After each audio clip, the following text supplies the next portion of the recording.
واحد من نجوم النادي الاهلي محمد مجدي قفشه. يعني قفشه برحب بيك، وقبل ما اقول لك مبروك على البطوله ال 12 افريقيا عايز اسالك بسم الله ما شاء الله نمسك الخشب. تاريخك مع الاهلي كبير، عملت انجازات كبيره، بطولات افريقيه عديده، اسيست ارقام كبيره واهداف ايضا عديده. كلمنا عن احصائياتك قبل ما نتكلم عن المباراه النهارده. حبيبي يا خلود، طبعا بسم الله الرحمن الرحيم والف مبروك لجماهير النادي الاهلي وكل الشعب المصري على بطوله افريقيا النهارده.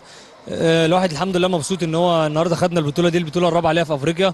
طبعا الارقام والحاجات الحلوه اللي انت بتقول عليها دي مش اهم حاجه بالنسبه لي. اهم حاجه الواحد زي ما قلت لك قبل كده يعمل تاريخ وبطولات، لان الواحد في لحظه ممكن ما تعرفش انت بكره فين، انت بكره هنا، انت بكره بره في اي وقت، فاهم؟ لكن طول ما انت في النادي الاهلي لازم تستغل انك في نعمه كبيره، لازم تستغل وتعمل تاريخ كبير. ده بصراحه الحاجه اللي انا بحطها دايما هدف قدامي وهدف في حياتي، اللي طول ما انا في النادي الاهلي لازم احقق تاريخ، لازم احقق انجاز. انا مش هشبع، وانا طول عمري هفضل جعان وهفضل عايز العب وهفضل عايز اخد بطولات.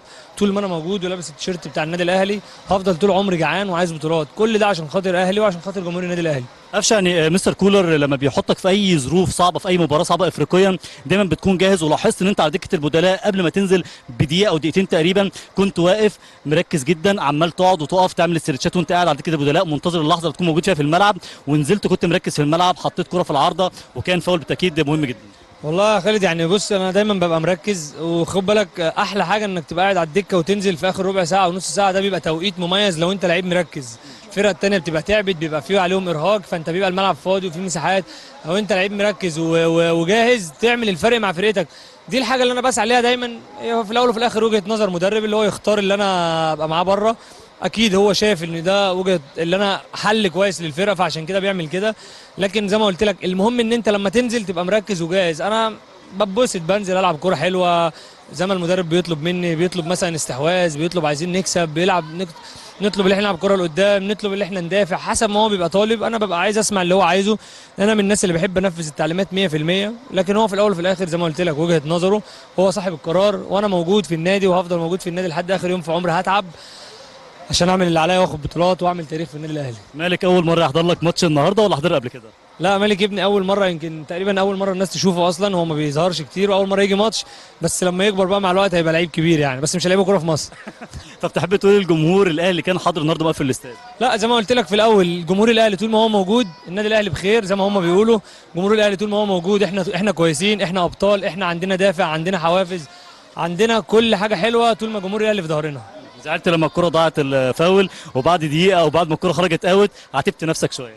عاتبت نفسي عشان كان نفسي ان انا اجيب جون، لكن ربنا مش رايد. ربنا دايما بيديني لحظات حلوه ما اي حد يتمناها، لكن ربنا النهارده مش رايد لي. لكن اهم حاجه زي ما قلت لك البطوله، وان شاء الله ربنا كاتب لي حاجه حلوه قريب، ان شاء الله تبقى كل حاجه خير باذن الله. ان شاء الله. قفشه بشكرك جدا ومبروك الفوز بلقب ال 12 مع الاهلي والخامس ليه. لا، البطوله ال 15 مش ال 12. لا، البطوله 12 افريقيا. افريقيا ماشي، فكرت. لا، انا معايا 15 بطوله ومعايا 4 افريقيا، ودي ال 12 افريقيه. ما شاء الله، تاريخ كبير. ان شاء الله. لسه لا لسه ما عملتش حاجه.